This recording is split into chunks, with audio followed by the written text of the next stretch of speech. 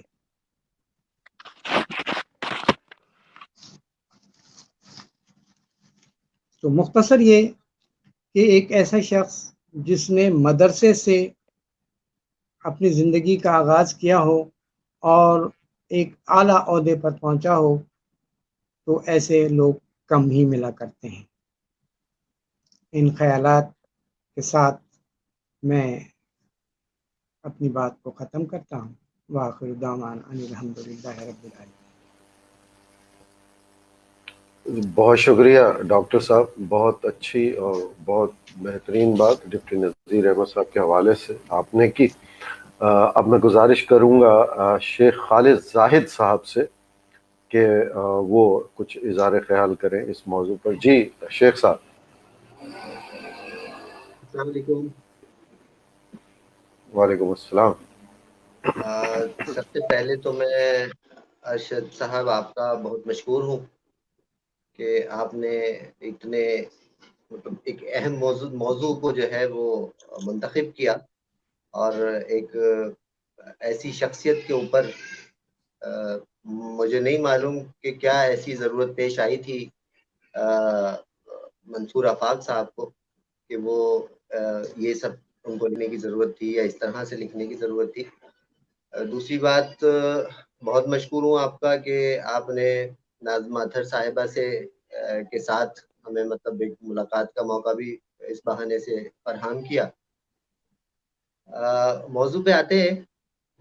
میں نے جہاں تک اس چیز کو دیکھا، میں اس زیادہ جو میرا فوکس رہا وہ کہ آپ حقوق نسواں کے حقیقی معنوں میں ایک علمبردار کے طور پر بھی نظر آتے.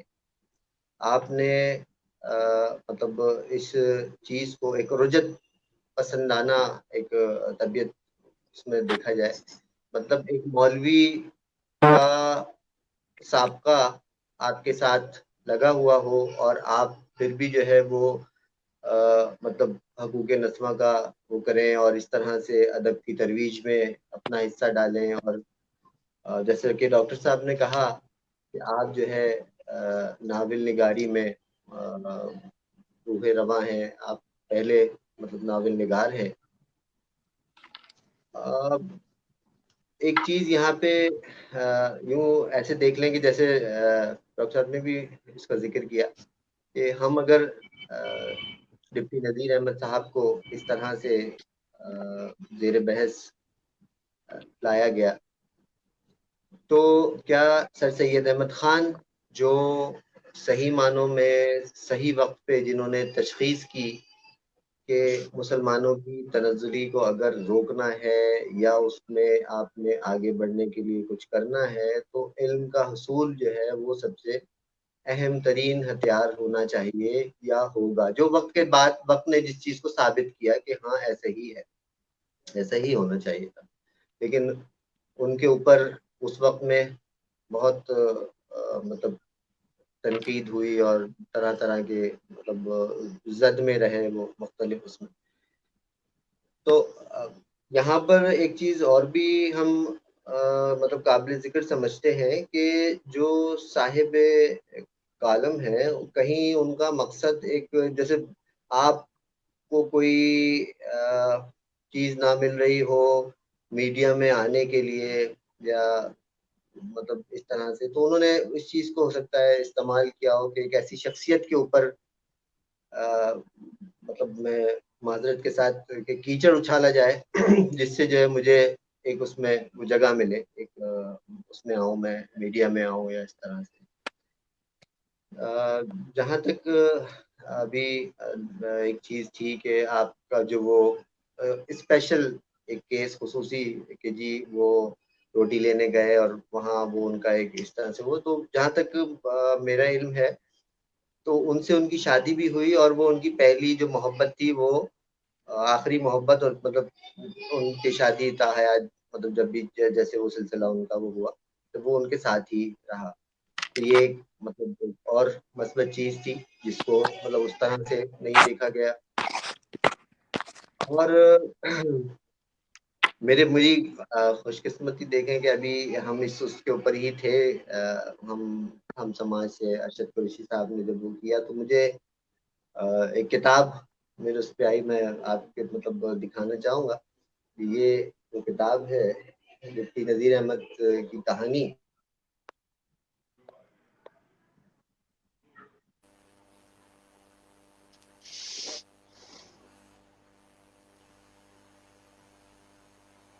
جی شیخ صاحب، آواز آپ کی رک گئی شاید.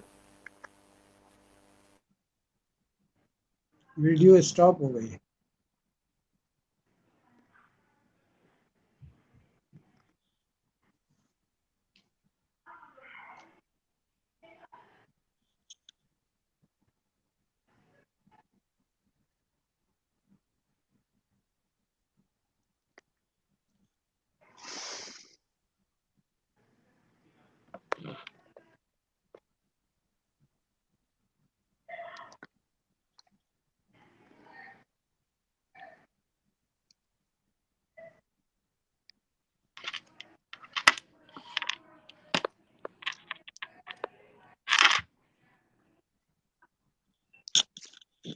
آواز بھی نہیں آ رہی ہے ارشد صاحب آپ کی.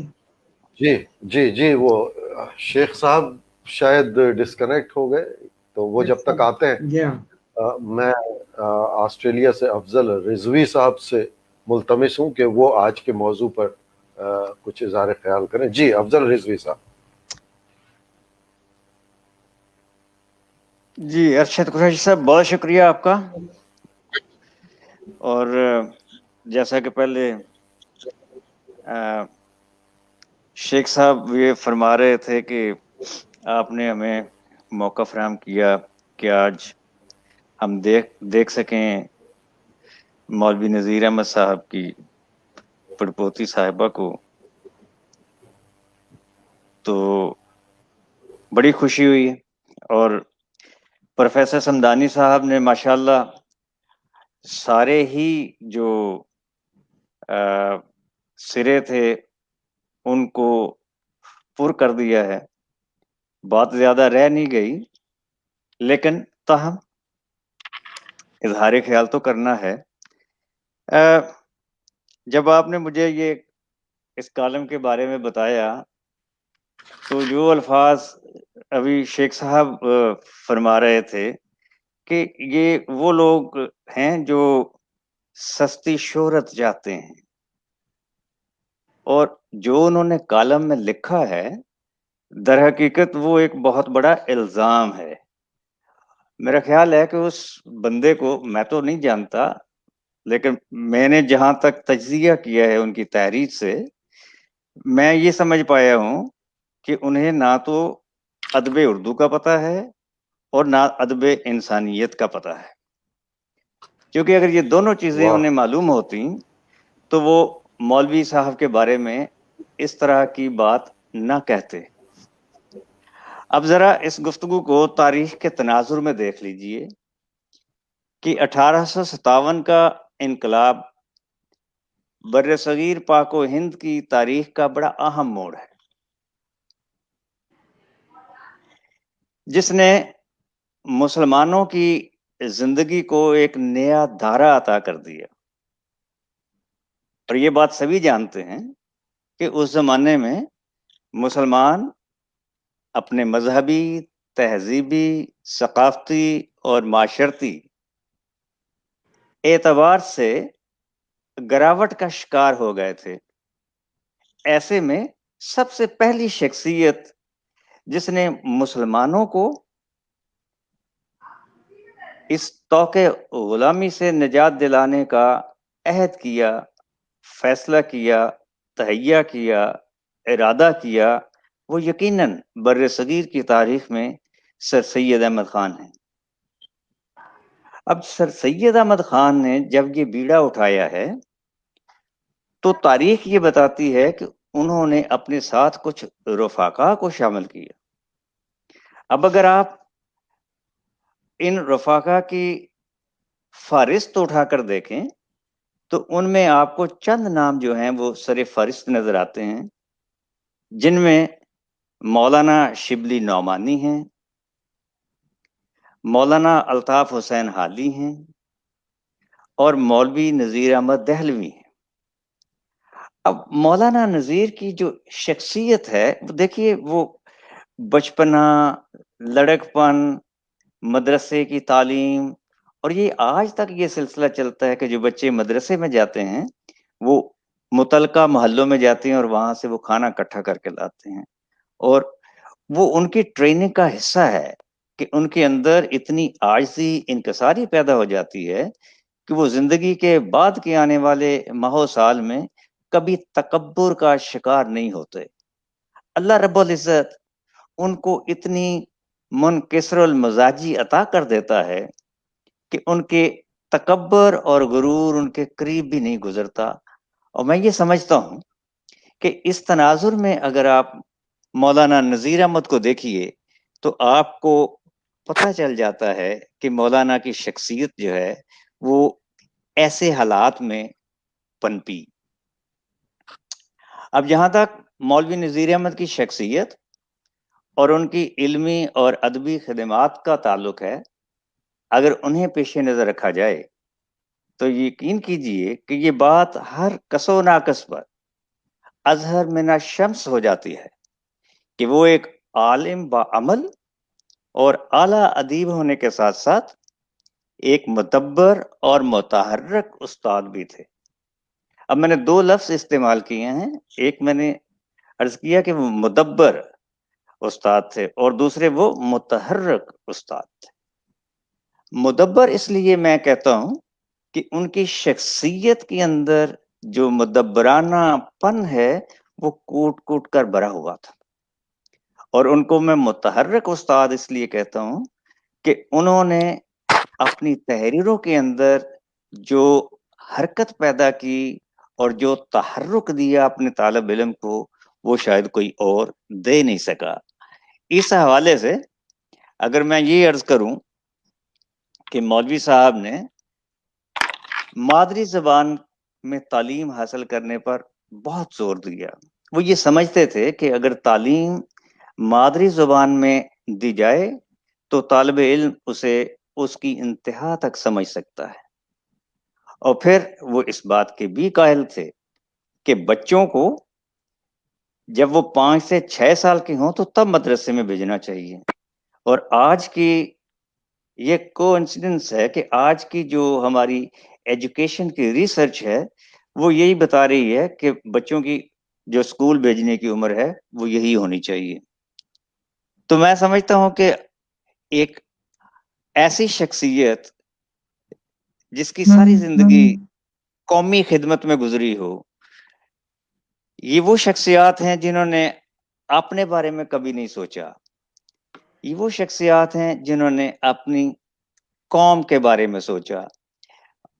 ڈاکٹر سمدانی صاحب ابھی ذکر کر رہے تھے، توبۃ النصوح کی بات کر رہے تھے. تو مولوی نذیر احمد لامحالہ ایک ایسی شخصیت ہیں، جب آپ ادب اردو کی تاریخ اٹھا کر دیکھتے ہیں تو اس میں جو اردو زبان میں انگریزی سے ناول نگاری آئی ہے تو وہ اس کا سہرا مولوی نذیر احمد کے سر جاتا ہے. اب جہاں تک مدرسے کی تعلیم کا تعلق ہے، اور یہ اس کالم نگار نے اسے ایک جیسے گویا ایک کیچڑ اچھالنا ہی کہیے، یہ معاملہ ہے.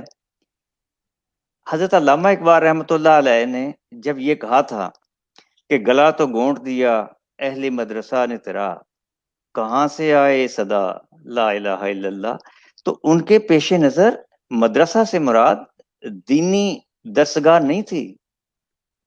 ان کے نزدیک یہ وہ درسگاہیں تھی جہاں سے وہ صحیح معنوں میں، جن کو انہوں نے کہا نا انگریز کے ایجنٹ نکلتے تھے وہ ان کی طرف اشارہ تھا۔ میں یہ عرض کروں گا کہ ہم اتنے بدقسمت ہیں کہ ہم اپنے مشاہیر اور موسنوں کے محاسن بیان کرنے کی بجائے ان کی نجی زندگی کے معاملات کو سامنے، اور وہ بھی ایسے معاملات جن کی کوئی اہمیت نہیں ہے، جن کی کوئی وقعت نہیں ہے، اور ایسے معاملات کو لوگوں کے سامنے لا کر ایسے لوگ سستی شہرت تو حاصل کر سکتے ہیں لیکن دائمی عزت اور منزلت ان کا مقدر نہیں بن سکتا۔ حضرت علامہ نے فرمایا تھا، مشرق سے ہو بیزار نہ مغرب سے حذر کر، فطرت کا ہے ارشاد کہ ہر شب کو سحر کر۔ تو یہ جو سحر گاہی ہے یہ تو مولوی نذیر احمد کی زندگی کا حصہ رہی۔ صوم و صلات کے پابند، با عمل عامل، بہترین معلم، بہترین استاد، اور پھر یہی نہیں، دنیاوی زندگی میں بھی کسی سے پیچھے نہیں کہ وہ ترقی کرتے ہوئے کہیں وہ ڈپٹی ایجوکیشن افسر بنے، پھر وہ ڈپٹی کلیکٹر ہو گئے۔ تو یہ اگر ایک شخص کہیں کوئی ملازمت کرتا ہے تو اس کی بنیاد پر کسی کو یہ کہہ دے جائیں کہ اس نے جو کچھ لکھا ہے اسے نصاب سے ہی نکال دیا جائے۔ گویا مولوی نذیر احمد کی تحریروں کو پاکستان کے تعلیمی نصاب سے نکالنے کا مطلب صرف یہ ہے کہ وہ جو عزت، تہذیب، معاشرت، ثقافت مولوی صاحب کی تحریروں کے ذریعے سے نسل در نسل منتقل ہوتی رہی ہے اسے روک دیا جائے، اور ایک ایسی تہذیب اور ثقافت سے نسل نو کو متعارف کرایا جائے جو ہمارے نہ تو معاشرے میں کوئی مقام رکھتی ہے نہ ہمارا مذہب اس کی اجازت دیتا ہے۔ تو میرا خیال ہے کہ انہی باتوں کے ساتھ اجازت چاہوں گا۔ باتیں تو بہت ساری کرنے والی ہیں، ان کی کتابوں پہ بات ہو سکتی ہے، توبۃ النصوح پہ بات ہو سکتی ہے، میرۃ العروس پہ بات ہو سکتی ہے، لیکن میرا خیال یہ ہے کہ زیادہ مناسب ہوگا کہ ہم مولوی نذیر صاحب کی پڑپوتی کی زبانی کچھ باتیں سنیں جو انہوں نے اپنے آباء و اجداد سے سنی ہوں۔ انہی الفاظ کے ساتھ میں اجازت چاہتا ہوں۔ بہت شکریہ افضل رضوی صاحب، آپ نے بہت خوب اور بہت اچھے انداز میں اس موضوع پر بات کی، اور جس کالم کا ذکر ہو رہا ہے اس کو بھی بہت خوب انداز سے آپ نے لیا اور ان کے لیے پیغام دیا۔ بہت شکریہ۔ اور اب جو ہم تمام لوگوں سے زیادہ اہمیت کے حامل جن کی باتیں ہوں گی، محترمہ ناظمہ اطہر صاحبہ، جو سول ایویشن اسکول کی سابقہ پرنسپل بھی رہیں، اور ان کی اردو اور انگریزی میں لکھی کئی نصابی کتابیں مختلف اسکولوں میں پڑھائی جاتی ہیں، اور سب سے اہم تعلق کے ڈپٹی نذیر احمد صاحب کی پڑپوتی ہیں۔ تو میں ملتمس ہوں محترمہ ناظمہ اطہر صاحبہ سے کہ وہ اس موضوع پہ اظہار خیال کریں۔ جی ناظمہ اطہر صاحب۔ بسم اللہ الرحمن الرحیم۔ اتنے قابل و فاضل لوگوں کے ساتھ ارشد صاحب نے مجھے لا کے کھڑا کر دیا۔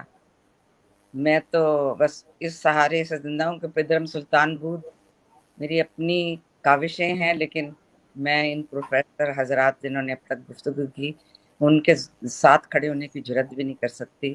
میں تو بہت حقیر ادنا سی ایک تعلیمی شعبے کی خدمت گزار کہہ سکتی ہوں اپنے کو، لیکن ہاں یہ ضرور ہے کہ اس موضوع کو جس نے بھی چھیڑا ہے ادبی لحاظ سے تو دکھ ہوا ہوگا، سب کو ہوا ہوگا جو اس دائرے سے تعلق رکھتے ہیں، لیکن مجھے تو میرا تو سمجھے کہ میرا خون للکارا گیا ہے، تو مجھے تو میرا خون کھول گیا، اور اس وقت بھی میں بڑی جذباتی ہوئی ہوں، کیونکہ آنکھ کھول کر ہم نے جب بڑے ہوئے اور زندگی کے سفر میں قدم تو ہم نے ہمیشہ عزت پائی کہ بھائی ڈپٹی نذیر احمد کے خاندان سے ہیں۔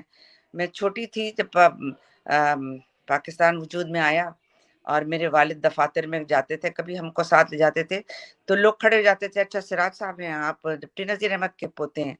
تو ہم نے تو آنکھ کھولی تو ڈپٹی نذیر احمد کے لگائے ہوئے عزت کے پودے سے پھل کھائے، اور